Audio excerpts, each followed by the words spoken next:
غصه بذات خود ښه شی نه دی. روایاتو طرف ته کله مو مراجعه کوو نو غصې حوالې سره روایات یې الغضب من الشیطان، د غصه شیطان طرفه نه دی. یو بل ځای کې الغضب من النار، دغه غصه اور دی. یو ځنه ځای کې دغه غصه د انسان ایمان ختموي. خو دې مقصد دا نه دی څه هارې وه غصه ویلې سي. غصې مو سره دوه قسمونه دي. یو ورې غصه څه هغه مقدسه بللی شوي دی، یو ورې غصه څه هغې مزمات شوی دی.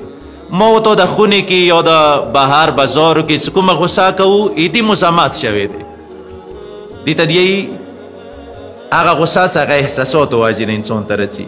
اندغه غصه من النار دی، اندغه غصه من الشیطان دی. اندغه غصه یفسد الایمان باعث جوړیږي، انسان ایمان خرفوي. خو ځنه ځای کې غصې په باره کې تاکید دا شوی دی چې انسان پکار دی خشم مقدس وي ورکې. خشم مقدس یعنی دینی غیرت، یغې غصې تایید شوی دی.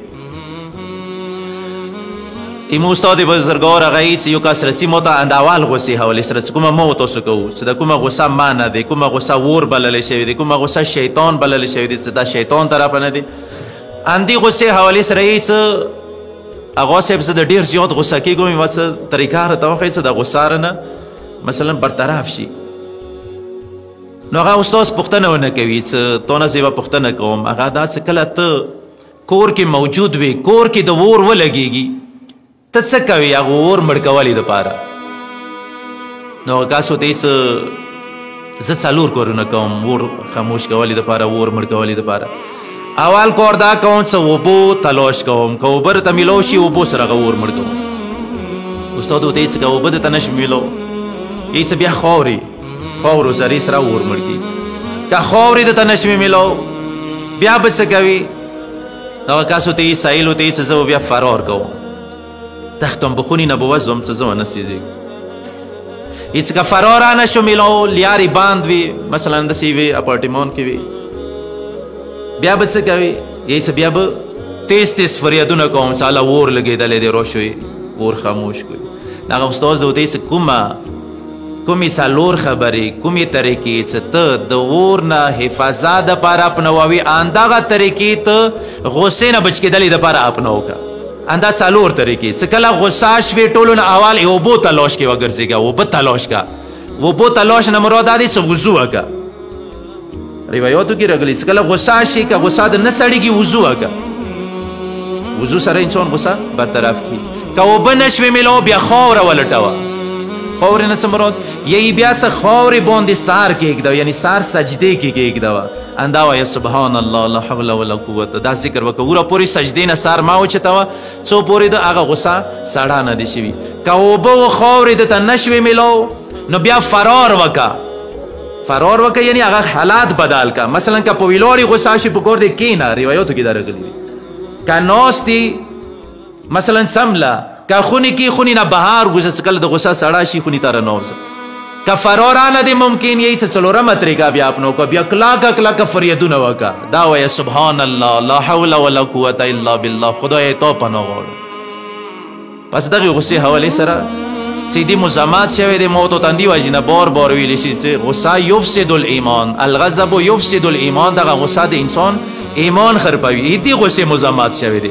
اما ځنه غصه دی چې هغې تاکید شوی دی چې پکار د انسان کې هغه غصه وي چې هغه ته یې غیرت دیني. د بیبي څه غصه کېده کومه یوه غصه ورکې، نعوذ بالله دغه غصه چې د ما ورته کوو دا بیبي کې نه وه. بیبي غضبناک شولې نه مراد دغه غضب نه دی چې د ما ورته کوو، دغه غصه نه دی، بلکې د بیبي غضبناک شوله خدای دپاره وه، غیرت دینی و بیبي کې چې هغه واجې نه بیبي غضبناکه شوه، غصه شوله. اوس بیبي چی دپاره غصه کړي دی؟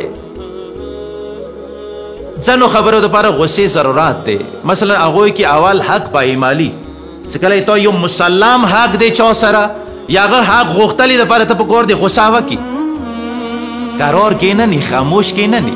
روایاتو کې شته دي داسې ډېر زیات روایات دي چې هغه همدغې خبرې باندې دلیل دی چې ما و تاسو معصومین و چې کله چا نه حق مطالبه کولې که په آرام کې دی آرام سره به کوله، که آرام نه کې دی نو بیا به غصه کوله.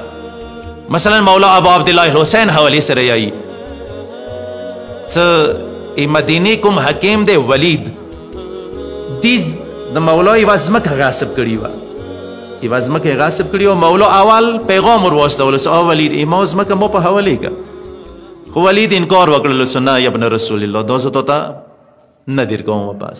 مولا بیا نماینده ور واستولو، سړی ور واستولو چې دی ما ځمکه ما په حوالې که، خو ولید بیا انکار وکړو. مروان یې څه دریم وارې مولا خپله تشریف راوړلو دارالامارې ته، غصې انداز کې راغللو. ای ولید غاړې کې کوم د سمال غوندې کې څه پروت و، هغه یې د ولید غاړې نه راتاو کړو، هغه ولید یې تخت نه راوغورځولو. څه ولید نارې وکړلې چې مولا ته خپله ځمکه واپس کوي.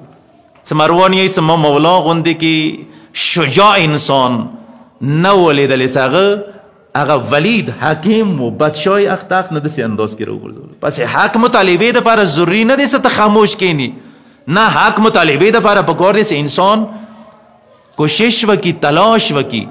زهرای مرضیه که غصه کړي دی حق دپاره یې کړي دی. کوم یو حق بیبي نه غاصب شوی و؟ ټول ناول فدک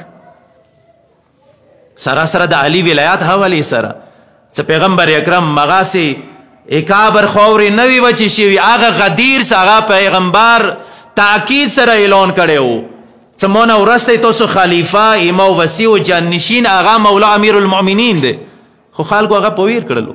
اوس دغه حق دپاره چوک پکار دی څه آواز وچات کی، چوک سزاوار دی د حق دپاره آواز وچتوالي دپاره. زهرای مرضیه نه بڑکر ای چوکا مناسب و سزاوار نه و دی دپاره. ویل سی زهرا مقام و معاشره کی، یو طرف نه خلکو پیژندل چې د پیغمبر اکرم لور دی، بل طرف نه د مولای متقیان کور والا دی. پس ټوله د احترام کوي لو زهرای مرضیه دپاره. اندی واجې نه زهرای مرضیه راووته. ځنه ځای کې خیرې کړي دي، ځنه ځای کې خطبه الویستلی دی، ځنه ځای کې بایکاټ کړی دی هغو کسانو سره. تاسو یې بیبي وصیت نامه وکړئ چې مولای متقیان داسې یا علي ما باندې هغه پلانکای پرې نه ږدي چې ما جنازې ته راشي. دی حق مطالبه او بیبي غصې اظهار کړی دی. پس اندغې غصې باندې پروردګار غصه کیږي. ای بیبي دغې غصې باندې چې کومه غصه حق غوښتلې دپاره دی. همدې وجې نه ان الله یغضب لغضبها، د بیبي غضبناک شولې باندې پروردګار غصه کیږي.